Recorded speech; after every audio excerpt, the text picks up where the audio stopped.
Hey folks, this is ioEther, and we're back with some more World of Tanks. As you can see, this is Mac in his T57 Heavy. This is a tier 10 game on highway, and yes. Oh, this is the tier 10 American autoloader of the T57 Heavy. Get to it by going up through the Bulldog line. No, that's not true anymore. It used to be true. Oh, pain. That was a long time ago. we're gonna assume I've forgotten how to get up to it, but you can figure it out quite easily. T21, right? We'll get you there. Anyways, it'll be fine. Either case, the heavy tank that starts out as a scout tank. It's the most annoying tank to get to in World Tanks that I know of. Even the Germans aren't as convoluted as to put a light tank into a light tank crew into a medium tank into a heavy tank. Just batters your crew down to zero. It's annoying. But anyways, so yes, this camouflage, it's pretty. Red is not my favorite color, so I don't. Yeah, we're not gonna. Okay, but how to kill a T57 Heavy? So this actually isn't all that bad. So first off, don't shoot it in the pike. It's something like 400 millimeters thick right at the pike. The lower glacis isn't great. The upper glacis isn't bad either. The higher it gets, obviously the more rounded it gets. And since it's the same armor, no matter where you shoot it, the higher you get, the more likelihood of it just reflecting off and doing absolutely nothing. If you have to shoot this thing, you want to shoot it about there in the upper glacis and about there in the lower glacis. Other than that, you can shoot as it flattens out into the tracks. There's some nice flat parts you can shoot at. Those will do some damage. Or really, the best spot is right under the gun. Under the gun mantle. I'm going to call this a mantle. I don't know. It is technically not a mantle. It's just how the sharpest. The turret is shaped, but for our purposes, it is a gun mantle, and it is extremely hard to pen this. Don't even bother. All this upper part of the turret is just so well rounded and so well armored that it's just gonna be hard to pen. But this part right here under the gun is something like 150 millimeters. It's quite easy to go through that. Not only that, but you see this part around the turret ring. If you hit this with some HE, you will most likely pen. This is like 40 millimeters right here, up on top, right under the turret, right near the turret ring. And so 40 millimeters thick, you should be able to go through that easily if you're looking at it. Let me zoom away. Up from above, you should be able to hit that if you want to, but obviously easier targets that. However, if you got a big damage, high caliber HE gun, then you can go ahead and put a shell right somewhere near the base of the turret when it's looking forward, and have a great chance of a bunch of damage going right through that 40 millimeters of armor straight into the T57 and doing bad things to its poor crew. Okay, into the game. I just want to say that as we get in here, if you want Mac, if you think this game deserves it, then go ahead and hit the like button and vote him MVP, and that comes with a gold prize, assuming he makes that he is top in likes on the channel for the week. And if you think I deserve more subscribers, then please go ahead and share this. And in all things, thank the Patrons. Good lord, I can't believe that shot went in. But yes, thank the Patrons for all they do, because they are awesome, and they definitely keep this channel going. I was pretty sure that first shot on the E50 was going to bounce, but it didn't. I'm also pretty sure I hate the way this loadout looks, but I can't change it right now. What I do know is that when I first launched this game, it apparently reset all my customization. So yeah, I'm a little depressed about that. Because currently I have none of my customization going. except the 3 or 4 things I remembered to change before we got going. So it looks like we're just going to sit here and wait for an enemy to make a mistake. As I say that, of course, we push forward. Now, over here, oops, that's an enemy we could enjoy taking advantage of. But it looks like he's not going to let us take advantage of him. So the 7-1 and the T59, they're not. 69 isn't a horrible threat to anybody. Not at this tier anyway.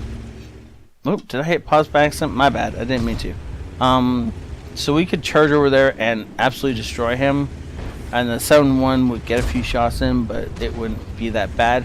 However, the charging over there would be bad because the likelihood of making it in one piece is non-existent. Ooh, look at him trying to wall hack. Technically, it's not a wall hack, but you know, just sneak shots in through a building. Actually, you could just knock the building down, track the E100 in place, and then do 1200 damage to him. And then keep him pinned in place so allies can also do damage. Are the allies actually going to do damage though? No, looks like no. That's a little bit unfortunate, but what it does do is gives us enough time to reload. And it looks like I personally would go after this E50 and then after the E100. With a single clip you could take both. But it looks like he's actually going to try and reverse and go after the E100 first. E100 is getting cocky and just pushing out. So 1 shell, 2 shell. Unfortunately, 2 shells is not enough to take out E100 at 750 health. Those low rolls though, good lord, that was unfortunate. SC1 comes flying past, but of course we're reloading already. Average of 400 damage, 352. All that had to do was be a 360, and that E100 would have been dead to us, and wouldn't have been causing any more issues. Oh well. Unfortunately, premium HE coming in from the artillery. Or no, sorry, that's premium HE from... Oh, well. Wait, that didn't track him. I was pretty sure that was going to track him. It didn't. I don't know what this AMX is thinking it's going to do, but it's dead now. As we got incoming shots from something that... I can't tell what. Oh, I can't wait to reset my changes back, or my settings back to my normal stuff. But oh well. Hopefully, it's just a recording that's off, and not my changes in game, my customization in game, because that would take a while to put back to normal. He's chasing the 183. Now that he knows the 183 has fired, there's no reason to be scared of him for the next several seconds, and blows off a chunk of its health. Well, but 1600 damage. No, wait, he low rolled a bunch of those. Oh, that's unfortunate. Only about 1500 damage. Unfortunately, the Pershing should be able to finish it off with a shell right about now. Except the Pershing doesn't finish it off, so we have to. Upside to that is the 183 fired. Downside is we're down to our final 7 heat rounds. Ooh, final 6 heat rounds. Oh, I don't know if I would have reloaded right there. You had enough heat rounds left to take out the KB4. The reload seems unnecessary. It is unnecessary. He could have just charged down the street, or not charged down the street, and still he would have had shells. Using heat on the KB4 was a waste. He reloaded. He should have, if he'd reloaded regular AP, which is what he should have reloaded to, then he would have still had 6 heat left for when they finally find that T95. The T95 is going to be a tough nut to crack, assuming they can find it from this. Assuming that they find it from not the front, they'll be okay. Oh, there it is. It's a weird location for a T95.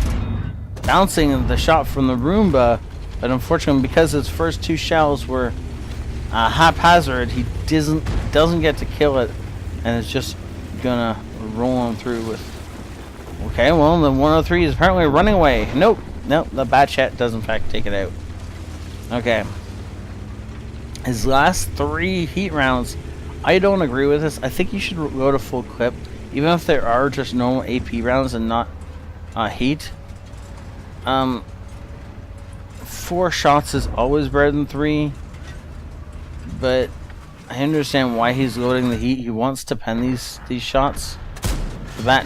And then he bounces one. Oh, that was unfortunate. Must have hit the tracks. Nice solid hit there. Nice solid hit there. Unfortunately, now he's got to load standard. And that T95 is just going to continue forward. Actually, it might roll backwards. It knows without doubt it's losing this game. As long as that grill stays on the cap, there's no way the T95 wins this. It is in fact reversing. Looking for a shot on the top deck of the T95. Finds one.